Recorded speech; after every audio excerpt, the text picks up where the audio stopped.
राज्यामध्ये मात्र 15 ते 20च्या दरम्यान हे काय होणार आहे, बंगालच्या खाडीमध्ये एक चक्रीवादळ तयार होईल आणि ते चक्रीवादळ काय होईल, एक कर्नाटक आणि महाराष्ट्राच्या ह्या दोन्ही मधातून जाईल. जर महाराष्ट्र आणि कर्नाटकच्या त्या बॉर्डरनं जर गेलं तर त्या गेल्याच्या नंतर काय होईल, कर्नाटकमधून जरी गेलं तरी महाराष्ट्रात त्याचा पाऊस पडणार आहे आणि ते अवकाळी पाऊस पडणार आहे. आणि अवकाळी पाऊस पडला असल्यामुळं महाराष्ट्रामध्ये 15 मे ते 20 मे दरम्यान चांगला पावसाळ्यासारखा पाऊस पडणार आहे. म्हणून हा अंदाज सर्व शेतकऱ्यांनी लक्षात घ्यायचा. मग ते सांगायचं झालं तर पाऊस नांदेड जिल्ह्यात खूप पडेल, मग 15 ते 20चा. त्याच्यानंतर परभणी जिल्हा, हिंगोली जिल्हा, यवतमाळ जिल्हा, लातूर जिल्हा, बीड जिल्हा, परभणी जिल्हा, धाराशिव जिल्हा, सोलापूर जिल्हा, त्याच्यानंतर सातारा जिल्हा, त्याच्यानंतर सांगली, त्याच्यानंतर कोल्हापूर, त्याच्यानंतर कोकणपट्टी पूर्ण, त्याच्यानंतर पुणे, अहिल्यानगर,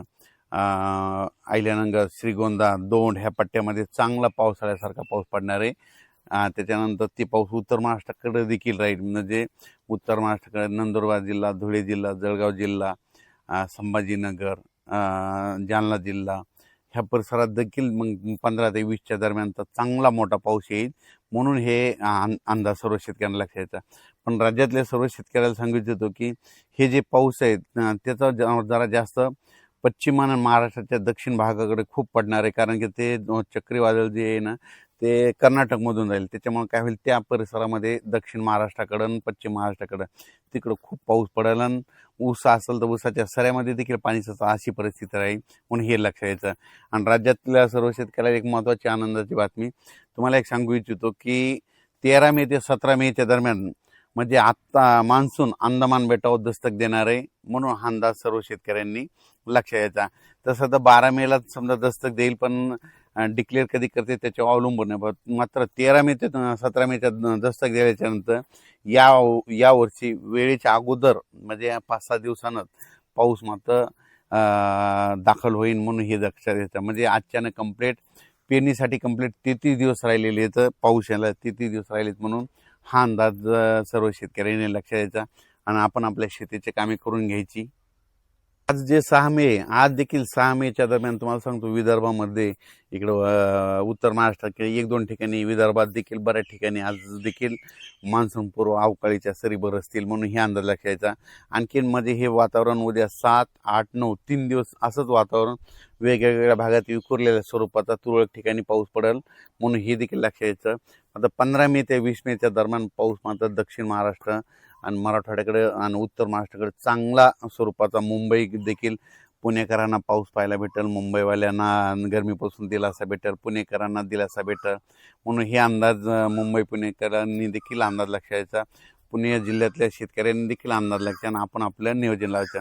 आणि 2026ला तुम्हाला एक सांगू इच्छितो, यावर्षी पाहू शकता आत्ताच म्हणजे कोकिळे आहेत बघा तुम्ही वरती तिथं हे करतात. म्हणजे याचा अर्थ चाहूल लागली. म्हणजे यावर्षी आत्ता सध्या देखील बंगालच्या खाडीमध्ये अंदमान बेटावर म्हणजे ढग जमायला सुरुवात झाली. म्हणजे मान्सूनसाठी पोषक वातावरण बनत चाललंय. म्हणून मी म्हणतो 13 ते 17च्या दरम्यानच मान्सून अंदमान बेटावर दस्तक देणार आहे आणि तिथून ते प्रवास मग हळूहळू सुरू राहील.